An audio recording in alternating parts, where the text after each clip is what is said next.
Hi, I'm so happy you're here. Welcome to Chai Beauty, where I get to share my thoughts, my dreams, my aspirations, my visions for the future. And guess what? You get to be along for this journey because we are in this together.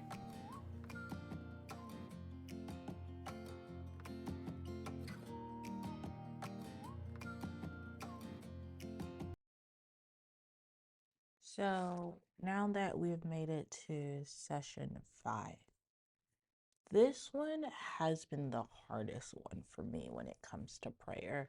I would say from session 1 to 4, I was familiar with the content, I understood it, I digested it well, and it was easier for me to move forward and be like a refresher. Lament wasn't a refresher. It was just, I just didn't know how to lament. And in the way that it's proper to lament, like I knew about groaning and crying and petition and admiration for God, but to lament, yeah, that wasn't my strongest suit. And it's also something I still struggle with today. To say I picked up this book in 2022 and then start actually reading it in 2024, and I was consistent, and every time I got to session 5, like I would just go off the rails. And honestly, I probably would have gone off the rails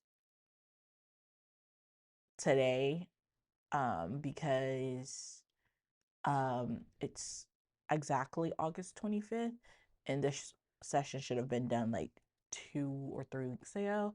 But because Lament was so hard for me to comprehend, digest, and work through my heart posture, it took some time. And you're probably like, Chai, why did it take time? It's because I had to deal with my feelings, and I've worked on my boundaries. I've worked on like how to receive love, how to give love, and I'm still working through those because I don't do well with recognition, which is why I think it's always funny that like my top podcast is advice for words of affirmation. It's because I can give words of affirmation very well, but when it comes to like myself, I wouldn't say I'm not the kindest person to myself, but I'm always like, how can I do better? How can I improve? Or like, how can I just sit in sadness instead of trying to move on from it? And then not just covering it up and saying I'm just angry and sad, like the basic words we learn as children, but being like, no, I feel rejected, I feel abandoned, I feel despair, I have anxiety, I have sorrow. And what does that look like? And so lament made me, just in the beginning of your prayers, just made me sit there and be like, how do I feel? And and feelings are so complex and so hard to do at moments, because feelings are fleeting, but there are warnings of what's to come or what you feel about a situation. And I did like this book because it also made me sit back and realize, like, do I even have I created a safe space for me?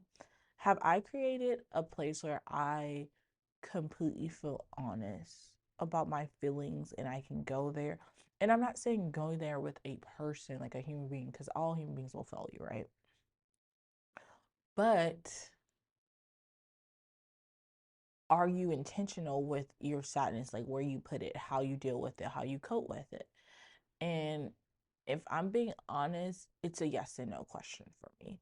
Yes, I'm intentional where I put that feelings and how I express them, because I don't want to bleed out on somebody, or I don't want it to feel like you complain about the situation over and over, but you're not doing anything to fix the situation. And that can look like insanity, where you're trying to get different results, but you're doing the same thing. So I have to ask you, how are you dealing with your feelings? How are you figuring out what your safe place is?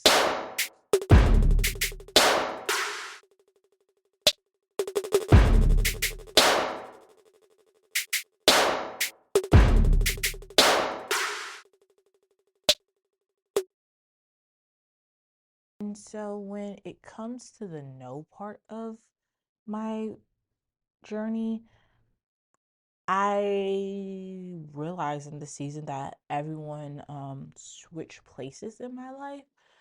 And then there were some relationships that like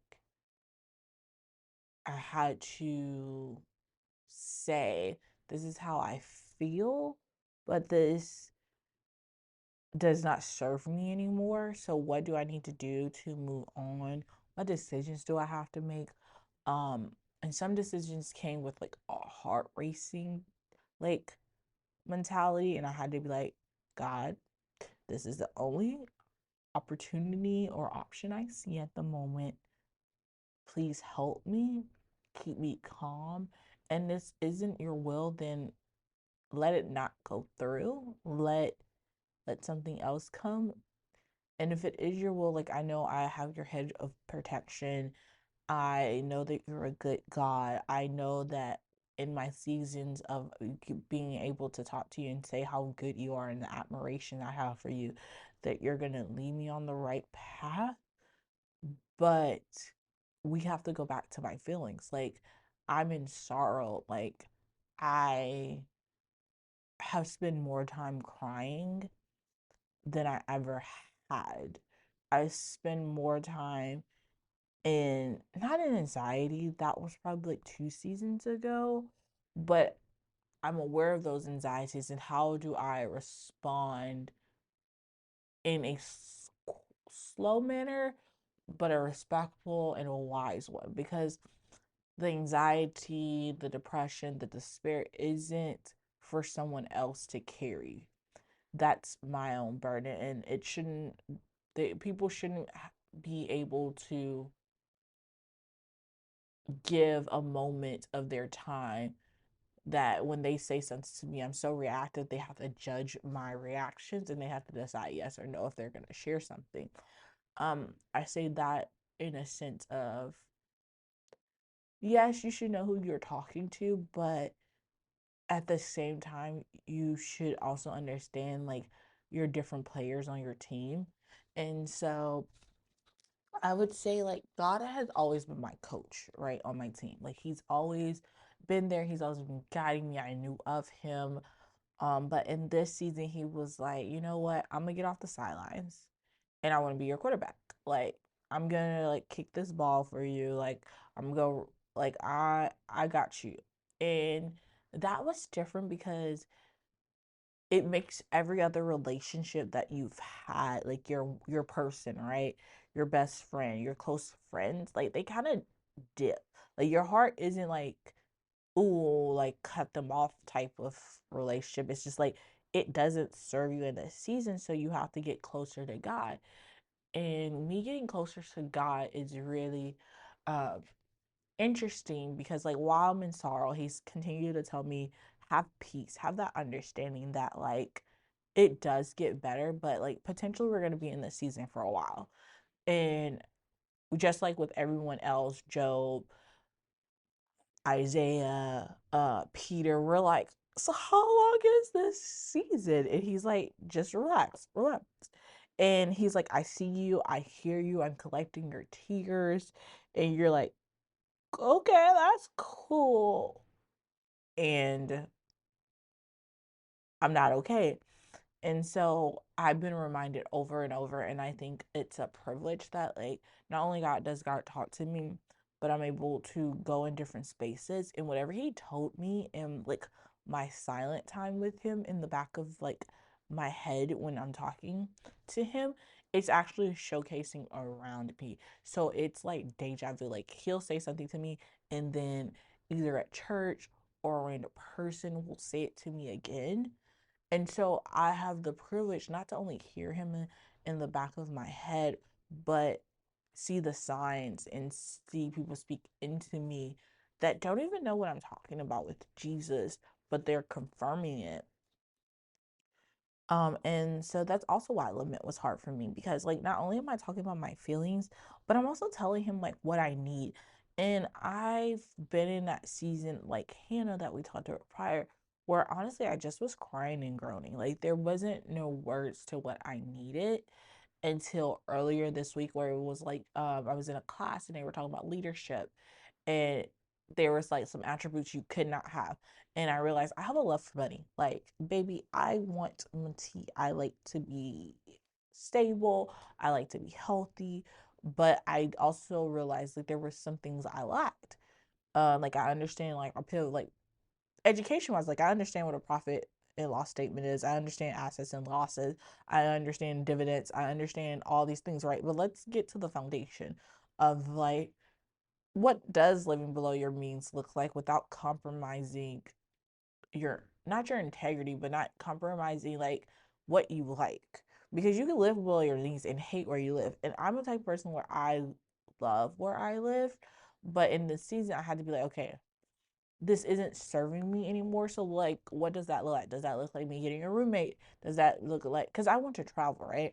I want to save money. I want to do all these things. So like something has to go. And I last year I cut back all my expenses. Like I stopped paying for like Netflix and all these things. And I wasn't getting anywhere. And I was like, I'm getting a part-time job and I'm still not moving. Like I feel like I'm moving 10 or 15 spaces back, right? And so I had to come to God and be like, hey, I have this love for money. I don't want this anymore. I have this part-time job. I'm only going to do 20 hours. Like I'm not about to try to do 40 hours at my main job and 32 at my other job. It's like that doesn't serve me. I'm going to burn out. So like I believe that you're a provisional God and I believe that you're a good God. So if you're a provisional God and good God, I'm going to do these 20 hours, right? And if I have the privilege to take more hours, if you say so, then cool, we're going to do that. But I'm not going to do it myself. And lastly, even though I'm going through all this, I know your will be done. Like I know at the end of the day, like you are here for me. You'll have the final say for me. You will orchestrate my steps, even if I'm just like out here heart racing, palms sweaty, and not in despair, but definitely over here like, ooh, I don't know. I hope this is the right decision. I think this is the right decision. He hasn't told me anything else about this, like, so I gotta believe like I'm gonna do like this is gonna do the right thing. And working through Lament, that caused me to have that outlook. So Lament was hard for me. And it can be hard for you, but I encourage you to read when you pray. I encourage you to just learn about yourself, learn about your feelings, learn about what you need, and also just know that God will have your back and will be there for you.